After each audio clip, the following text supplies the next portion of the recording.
Bom, primeiro o que eu mais gostei da fala de vocês inicial é que a gente vem aqui para ouvir sobre novas formas, e uma coisa muito recorrente foi a questão da mudança de paradigmas que a tecnologia coloca para a criação, para a teoria, para esse pensar aí do fazer audiovisual.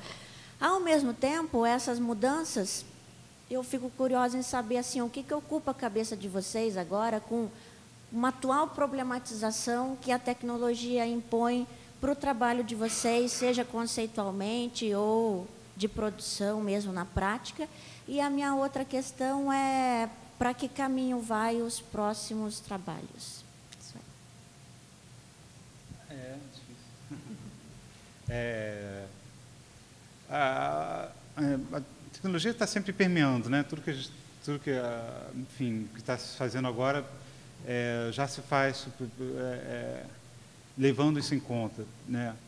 Eu acho que o exemplo do Ressaca é bom, que a tecnologia estava lá para resolver um problema meu narrativo, ou de um projeto que eu achava que enfim, falando sobre uma época que era muito confusa. Como é que se trata uma época muito confusa? A memória das pessoas da época não é linear, ninguém se lembrava qual era a ordem da moeda. Existiu o cruzado real? Não me lembro, existiu? Foi antes do cruzado novo, foi depois? Então, fazer um filme não linear era uma maneira de solucionar um tema do que eu estava querendo tratar. E para isso é legal que a tecnologia esteja aí para resolver essas coisas.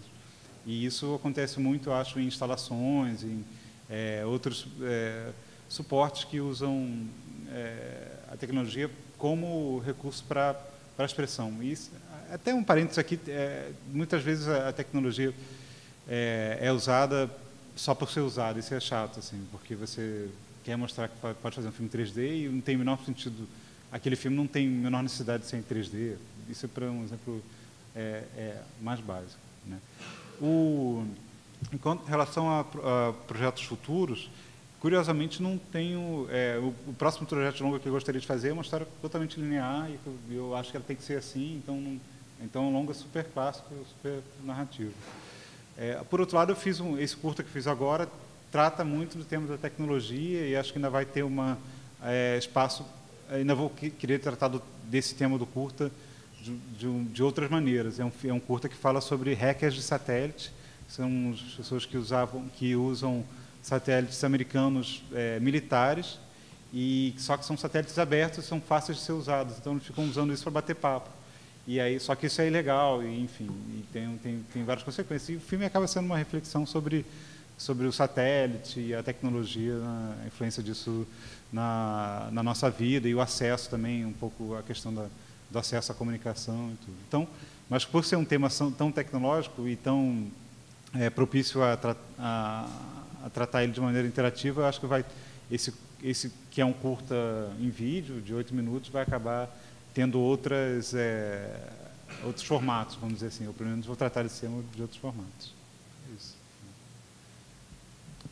Bom, essa coisa da técnica, foi até bom você ter falado, que eu me lembrei de uma coisa que eu tinha pensado em falar.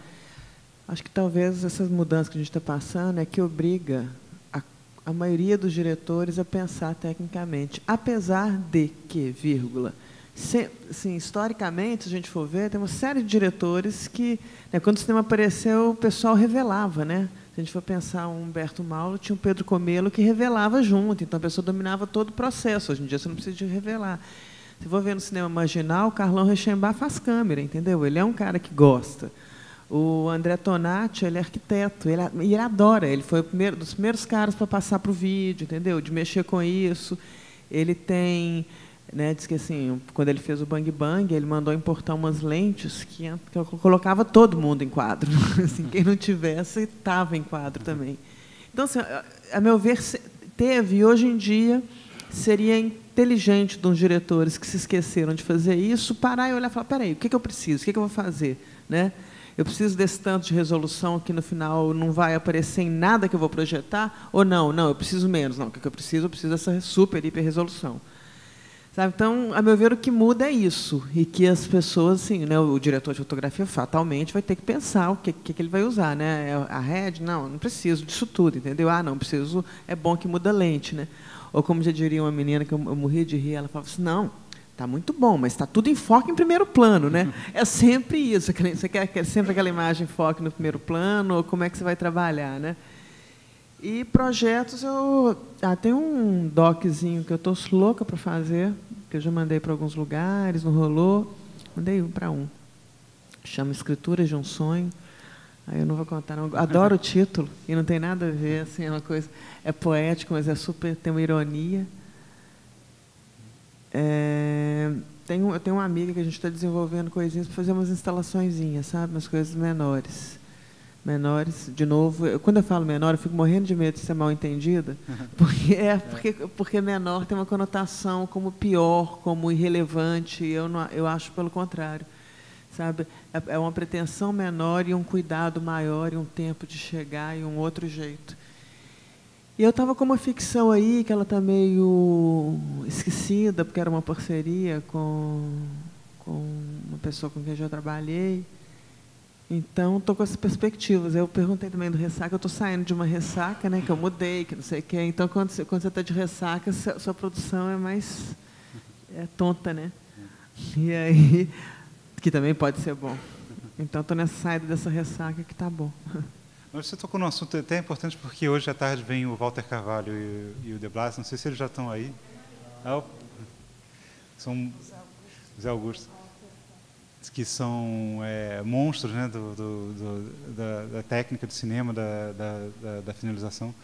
Mas vou dar umas ideias meio soltas aqui, mas tem uma ideia que permeia a produção também pelo menos a minha maneira de fazer as coisas, que é o que você falou dos cineastas, do Reichenbach, que são pessoas que montavam a mão na massa. Hoje, cada dia, a gente tem super orçamentos que permitem você fazer super filmes comerciais e chamar essas pessoas incríveis para você ter uma qualidade de imagem ou de técnica que é fantástica, mas isso também te afasta muito do faça você mesmo das ideias que surgem por você dominar a técnica. Acho que quanto mais você dominar e quanto mais você se propuser a fazer,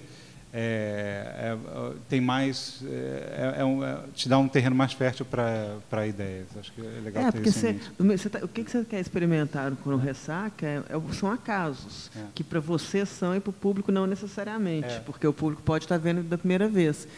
E o que você faz quando você domina, quando você experimenta, ou quando você erra, que você conhece os acasos que a máquina vai te dando. Essa história de live mesmo, de imagem ao vivo, muita gente começou assim, eram editores. Está editando, aí você já tem a timeline, você tem uma tela grande, você começa a mexer e falou, opa, peraí, isso aí está virando alguma coisa. Então, é da experiência de estar nesse lugar que te faz pensar que existem outros lugares. E se você delega tudo, quando você vai ver, você faz o quê, né? Aí coloca o assistente para falar, câmera, ação e pronto. Aí você só fala, tudo bem, né? Só corta. Então, sei lá, eu acho que, sabe? É por isso que eu gosto da zona de não conforto, né?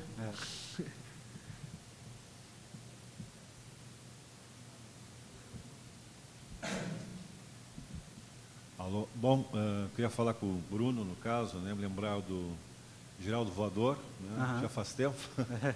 Mas continua atual, né? Ainda mais com a temática e Tropa de Elite, né? Mas eu queria comentar o seguinte: você saiu, digamos, num estilo clássico, né? Uma escrita assim, linear, narrativa, e evoluiu, né? Digamos, para esse cinema instrumental, né?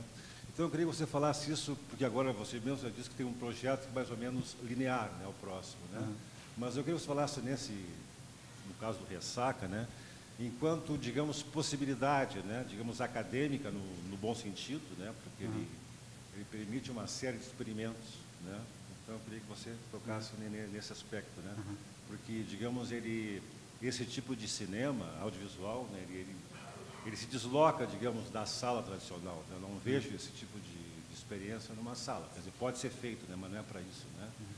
Ele coloca em outros espaços. Então, ele permite, digamos, várias possibilidades, né? Não é uma coisa, foi um experimento que eu fiz e acabou. Isso eu queria que você falasse. Sobre várias possibilidades de exibição, você está pensando, ou na parte mais acadêmica? Na geral? Bom, primeiro, na verdade, eu não consigo sair do clássico. Eu sou uma criatura clássica narrativa e eu tento fazer as coisas mais às vezes experimentais, mais soltas, mas eu acabo sempre voltando para a coisa. Então, o Ressaca, apesar dessa vestimenta assim, de experimental, ele vira um filme que é super clássico e narrativo. Por mais que até quando eu comecei ainda era um pouco mais... não tinha muita familiaridade, então acaba fazendo umas versões super lineares. No final já não faço, agora as últimas sessões são super soltas, especialmente quando faz 4 sessões seguidas, que nem BH ou Recife, eu posso fazer, até arriscar bastante, fazer coisas que são narrativas bem soltas, que eu gosto bastante. Mas não escapa do linear. Mesmo o documentário sobre satélites é bem narrativo, eu gosto de trabalhar eu gosto de trabalhar com narrativo, de contar histórias. Eu não escapo muito disso, não. Quanto à coisa acadêmica, como eu estava falando, para mim, a próxima fase, ou a fase atual de distribuição do filme, são essas oficinas através das quais eu consigo que outras pessoas releiam o material e não fique preso a isso. Tudo bem que são oficinas não acadêmicas, no sentido que não estão na universidade, são oficinas que acontecem em outros lugares e tudo. Mas eu acho que seria usar o Ressaca como ferramenta de ensino. Quer dizer, eu acho não, eu fiz isso já algumas vezes e acho que é muito interessante para o ensino de cinema mesmo. Acho que eu aprendi a beça, que dirá, sei lá, quem está estudando montagem ou estudando roteiro. Então, eu acho que tem um potencial grande aí. E como eu falei, a exibição do filme em si, do projeto, esses espetáculos, se dão nos lugares mais surpreendentes mesmo. Assim. De mostras de tecnologia, a feiras, teve num encontro de... o Ressaca às vezes é mostrado como instalação, porque sei lá, uma curadora que gosta da interface, porque tem um desenho, uma estética interessante e tal. Então ele fica numa galeria para as pessoas montarem, fazer as suas próprias versões, mas que ali o foco é realmente a interface do filme, quanto software e quanto hardware. Então tem muito caminho. É uma linguagem que ela é muito próxima do game também.